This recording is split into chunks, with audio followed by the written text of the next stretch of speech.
Just a few months after Nelson Peltz exited his proxy fight with the Walt Disney Company, trying to get on the board in order to rein in Bob Iger's deleterious spending, the stock price has gone down from $123 to under $100. Let's talk about that on That Park Place.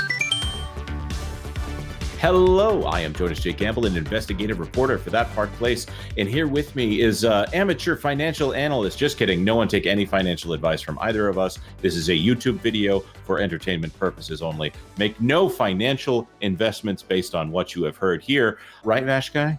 That is very true. That is very true. But I believe you were going to ask me how I was doing, and well, I'm doing pretty good, given that I don't actually own anything in the Walt Disney Company right now. Yeah. That is a very good point. I would be very upset if I held on to this right here. This is just the one-day view right here. This is what's currently going on. Started at $99.94, went up to $100.05. I think there was a 113 or something in here, but now it's back below 100. This is pennies that we're talking about here. Of course, for the Walt Disney Company, that's actually a pretty massive move in stock price. When you talk about how many shares that are actually existing in this company versus what they are worth. Vash, what's the best part of the company right now? I mean, the only one actually producing revenue for the entire company at this moment in time is probably the experiences division. We're getting some things in sports, some things in these other places. Oh, we got $45 million out of streaming, though. So that's a positive. That's right. $45 million when the company should be worth, this company should be worth more than $200 billion right now. And as you can see by market cap, it's 181 at the moment. This is the dangerous spot that they're in here. If we go division by division, there's a lot of segments that are not quite as healthy as they should be. So right here, this is the one-day view. Let's look at the 5-day. Just a few days ago, it was 102. That's a big dip right there, visually speaking, but you know, that's not that big of a deal. If you look at the 3-month right here, April 1st, this is just about when Nelson Peltz decided to exit the proxy fight right here. And that's not a good look for the company right here. That was $123. If we look around October is when Nelson Peltz announced he was going to be in a proxy fight for seats on the board of the Walt Disney Company. He fought that battle alongside Ike Perlmutter, who threw in his shares. And so up and up and up this went as Bob Iger engaged in a very public fight, kind of mudslinging on their part, talking about how Nelson Peltz is stupid. He doesn't understand the media landscape. Jay Rasulo, the former CFO of the company that Bob Iger spoke very positively of in the past, was involved in all of this. Anyways, they get all the way up here, and all the way Bob Iger is insisting that the turnaround in the stock price is definitely because of Bob Iger and not because of Nelson Peltz. And right here is the moment, again, that April 1st range, where everything comes back down. So they've lost roughly 20% of their value since April 1st. And Disney would say that, oh, no, we have to count it at the start of the year, about right here. So we're up 11%. We're not down 20% over 3 months. We are up 11% over the last 6 months. So I don't know. This is not how I like to win, by a battle of technicalities here, if I am on the Disney company. So right now, I have a theory that the stock price doesn't have anything to do with how healthy the theme parks are. Mason Morfitt from Value Act said that he views the company as at least worth $80 a share just based on theme parks alone. And he's a guy who is in Bob Iger's corner. They released a awful white paper that Disney had to correct and produce their own one, producing their own statements on behalf of Mason Morfitt and Value Act to try to bolster them a little bit more. You can see videos about that on this channel if you want to look up That Park Place and Mason Morfitt. Vash, what's going on at the theme parks right now? If theme parks were the thing that was driving the stock price, what are the things that people would be looking to save this company versus what's actually going on?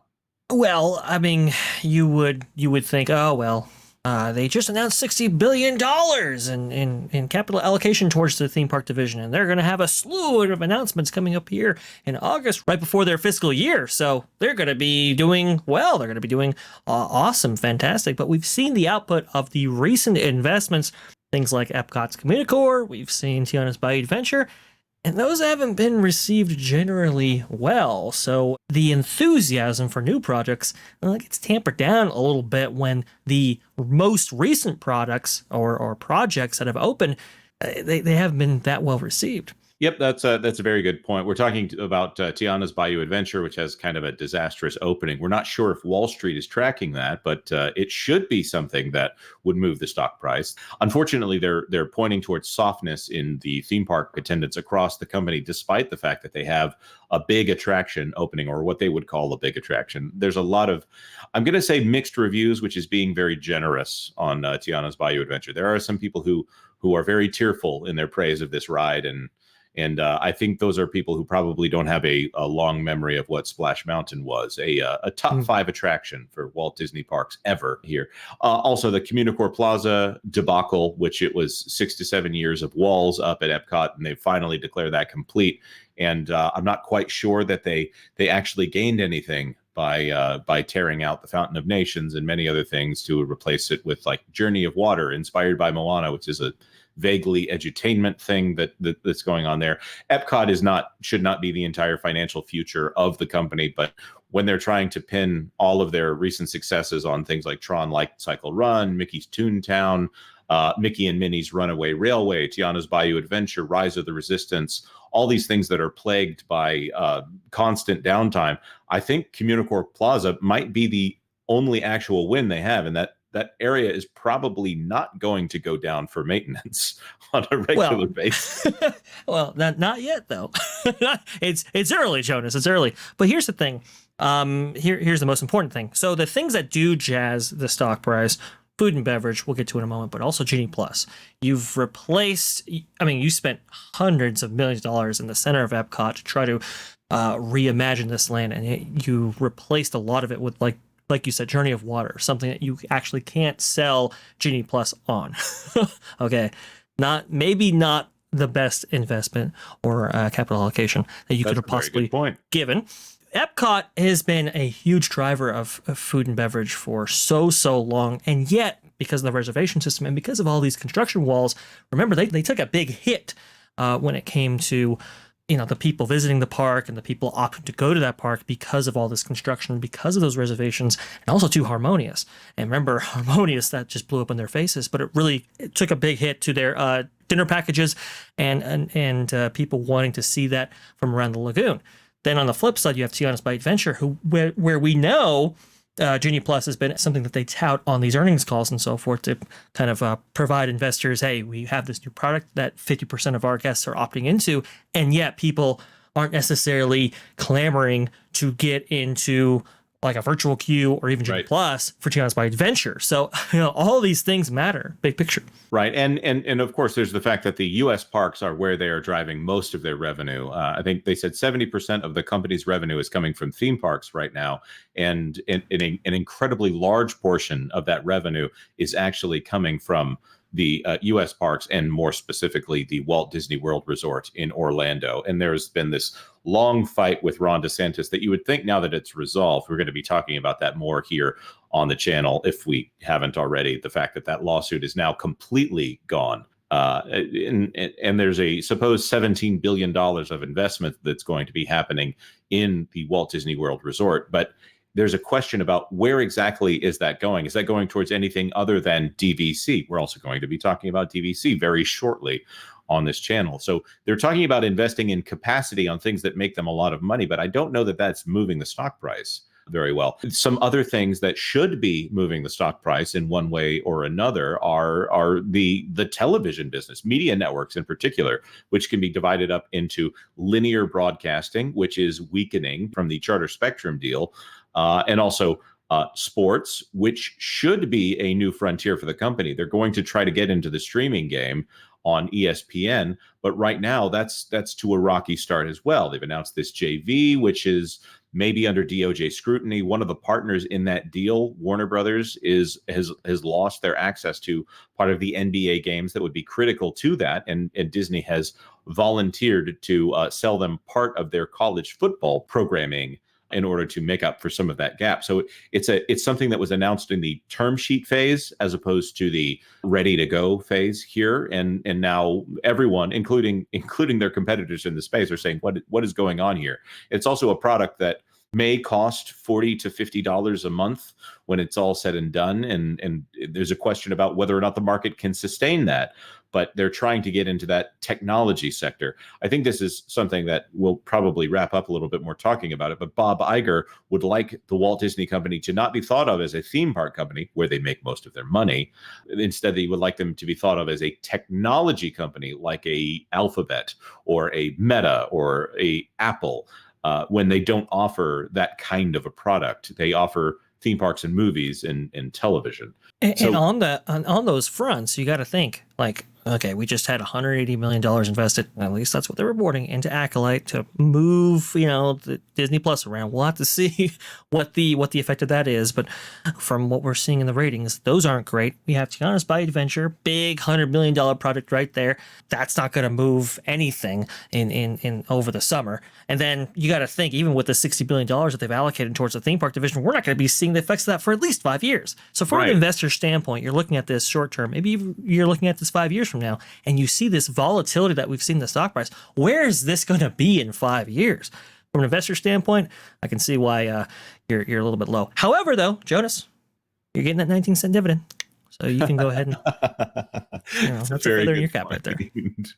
And they did buy back some stock. So apparently they are strengthening the value, consolidating the value of the stock in some way there, despite the fact that here it is at $99.59. The other thing, of course, you brought up is streaming. Right now, Disney Plus is in abominable shape. They couldn't even say that Disney Plus was profitable. They said combined DTC was profitable, which means that it could have been Hulu and Disney Plus together. They did take out ESPN Plus in order to get that $47 million in profit for a single quarter. They're also indicating that it's not going to be profitable in the coming quarter.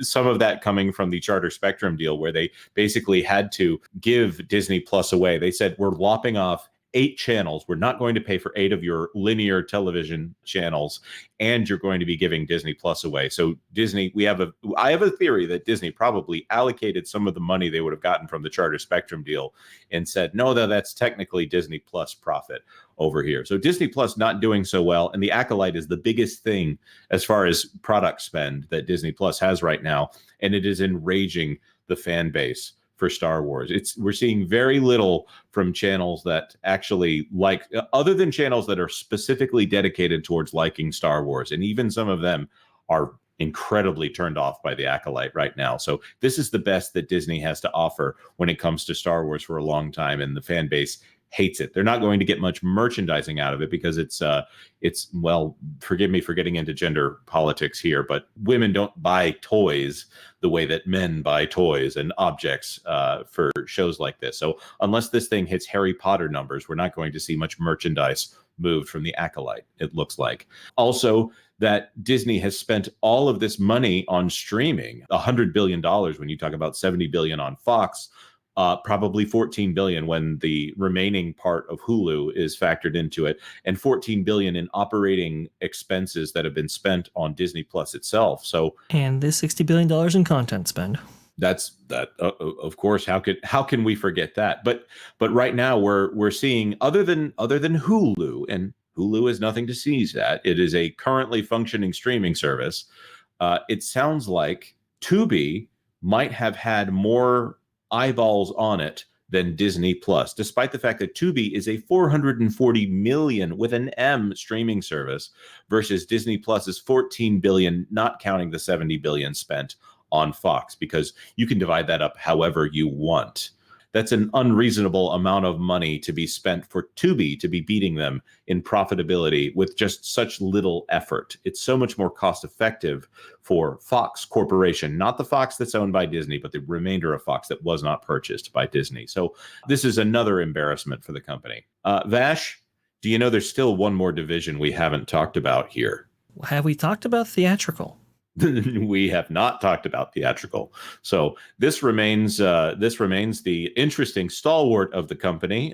They've never made money in the movie business. This is the big secret. They'll throw out a big revenue number out there, and maybe they might have made money on Avengers Endgame. I'm not quite sure that they did, because they probably spent $600 million, maybe $750 million making Avengers Endgame. It is a ridiculous amount of money that they spend on their films, because the design of the flywheel is supposed to be that they create basically a merchandising line, and they're extending that merchandising line so that people want to go to the parks. Force Awakens, for instance, $600 million easily spent on that film before tax breaks. Tax breaks, they help, but it's still a $600 million movie. So that film made $2 billion. Of course, by the time they get to Rise of Skywalker, they're still spending this amount of money, but that one only made $1 billion. So when we say that Rise of Skywalker made $1 billion and it's questionable whether it made a profit, you see the issue here in the filmmaking division.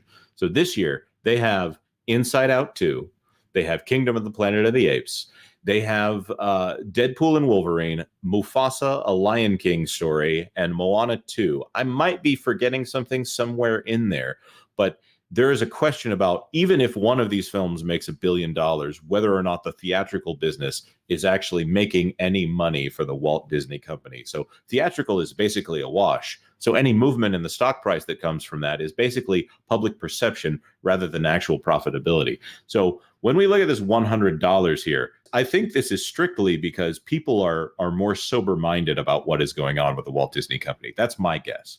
Vash, what is it going to take to turn this thing around? A Herculean effort, and I don't think it's within the capacity of the Walt Disney Company to effectively turn things around, at least as things stand right now. Maybe that changes under a new CEO-ship. Perhaps that's a maybe, but we're seeing deficiency at all levels. We're seeing deficiency in the park segment. We're seeing deficiencies in theatrical for sure, and hopefully that can be turned around. Individual studios, it's going to be on them to actually do that. But then you have to think, even if you get rid of some of those heads and so forth, who do you replace them with?